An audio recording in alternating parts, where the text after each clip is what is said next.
भरत जी जब ननिहाल से आए हैं तो माता कैकेयी ने उनका बहुत अच्छा स्वागत किया है। और जब वो महल में प्रवेश करते हैं तो जब उन्हें पता चलता है कि उनके पिता का स्वर्गवास हो गया है, दशरथ जी देवलोक को गमन हो गए हैं, तो बहुत दुखी हुए हैं, बहुत ज़्यादा विलाप किया है उन्होंने। यहाँ तक कि भूमि तल पर गिरकर वो तड़फड़ाने लगे हैं। बाद में जब भरत जी ने पूछा कि कैसे उनका स्वर्गवास हुआ और मेरे भाई राम, लक्ष्मण और सीता मैया कहाँ हैं, तो कैसे कैकेयी उनको समझाती है भरत जी को। सोनी सुत बचन स्नेहमय, कपट नीर भरि नैन, भरत श्रवण मन सूल समय, पापिन बोली बैन। कैसे कपट भर के कैकेयी जी भरत जी को समझा रही है। तात बात में सकल सवारी, हे पुत्र मैंने सारी बातें सही कर ली है, सब कुछ संभाल लिया है। और उसमें भे मंत्रा सहाय विचारी, मंत्रा जो है उसमें बहुत ही उसने हमारा सहयोग किया है।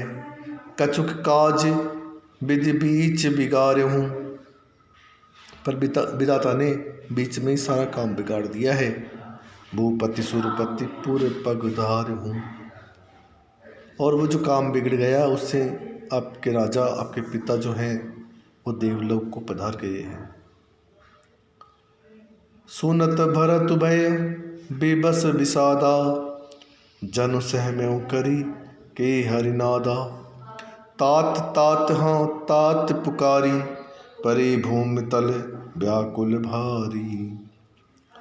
और भरत जी को बहुत दुख हुआ है और भूमि तल पर व्याकुल होकर वो गिर पड़े हैं और पिताजी पिताजी पिताजी इस तरह से करके बहुत रुदन कर रहे हैं।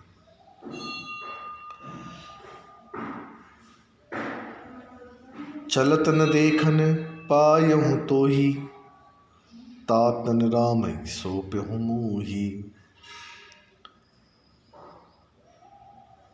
चलते समय देख भी न सका, आप मुझे श्री रामचंद्र जी को सौंप भी नहीं गए। फिर धीरज धरकर संभल कर उठे और बोले, माता पिता के मरने का कारण बताओ। सुनि सुत बचन कहती कैकेयी, मरमु 5 जनु माहुर देही। आदमु ते सब आपनि करनी, कुटिल कठोर मुदित मन बरनी। कुटिल मन से उसने सारी कथा बताई है जो उन्होंने रची थी, जो रचना रची थी।